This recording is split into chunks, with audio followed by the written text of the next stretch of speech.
20 years of excellence in cancer care. Mahatma Gandhi Cancer Hospital and Research Institute, Visakhapatnam.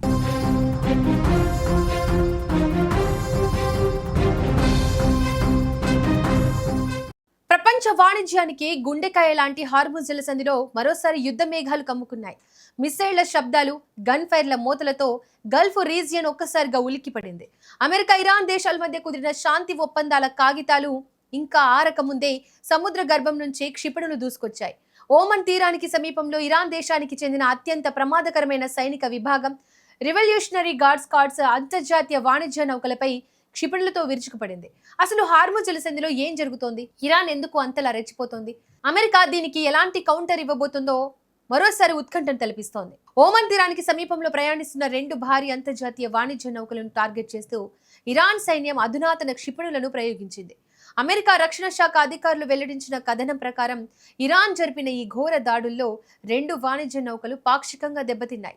క్షిపణులు వచ్చి నౌకలను ఢీకొట్టిన సమయంలో భారీ శబ్దాలు రావడంతో ఆ ప్రాంతంలో ప్రయాణిస్తున్న మిగతా నౌకల సిబ్బంది ప్రాణభయంతో వణికిపోయారు. ప్రాథమిక సమాచారం ప్రకారం అదృష్టవశాత్తు ఈ దాడిలో ఎటువంటి ప్రాణ నష్టం జరగలేదు. సముద్ర పర్యావరణానికి పెద్దగా ముప్పు వాటిల్లలేదు. కానీ ఈ దాడుల వెనుక ఇరాన్ పంపిన సంకేతాలు మాత్రం ప్రపంచ దేశాలను ఆందోళనలో పడేశాయి. ఇక కథ ఇక్కడితో ఆగిపోలేదు. ఇదే సమయంలో ఓమన్ తీరంలో ప్రయాణిస్తున్న మరో భారీ ఆయిల్ ట్యాంకర్ను గుర్తు తెలియని ప్రొజెక్టైల్ లేదా డ్రోన్ క్షిపణి అత్యంత వేగంగా వచ్చి ఢీకొట్టింది. ఈ భీకరమైన దాడి ప్రభావంతో ఆయిల్ ట్యాంకర్లో ఒక్కసారిగా భారీ ఎత్తున మంటలు చెలరేగాయి. ఈ విషయాన్ని అంతర్జాతీయ సముద్ర రక్షణ సంస్థ United Kingdom maritime trade operations అధికారికంగా ధృవీకరించింది. సముద్రం మధ్యలో చమురు ట్యాంకర్ తగలబడుతుంటే ప్రపంచవ్యాప్తంగా ఉన్న చమురు మార్కెట్లు ఒక్కసారిగా షాక్ గురయ్యాయి.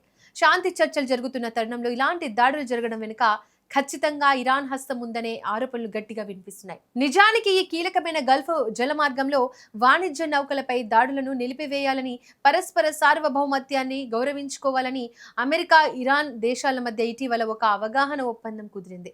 అంతర్జాతీయ వాణిజ్యానికి ఎలాంటి ఆటంకం కలగకూడదని ఇరు దేశాలు అంగీకరించాయి. కానీ ఆ ఒప్పందం కుదిరి కొన్ని రోజుల వ్యవధిలోనే ఇరాన్ ఈ రకమైన దుస్సాహసానికి ఒడిగట్టడం అంతర్జాతీయ దౌత్య వర్గాలను ఆశ్చర్యపరిచింది.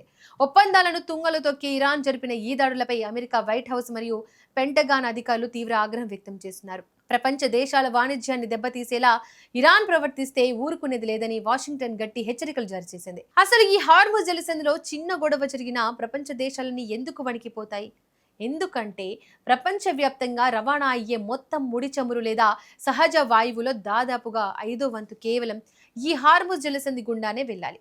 Saudi Arabia, UAE, Kuwait, Iraq, Qatar వంటి దేశాల నుంచి చమురు నౌకలు ప్రపంచానికి చేరుకోవాలంటే ఇదొక్కటే ఏకైక మార్గం. ఇక్కడ గనక దాడులు జరిగి నౌకల రాకపోకలు ఆగిపోతే ప్రపంచవ్యాప్తంగా పెట్రోల్, డీజిల్ ధరలు ఆకాశాన్ని తాకుతాయి. ప్రపంచ ఆర్థిక వ్యవస్థ కుప్పకూలిపోయే ప్రమాదం ఉంది.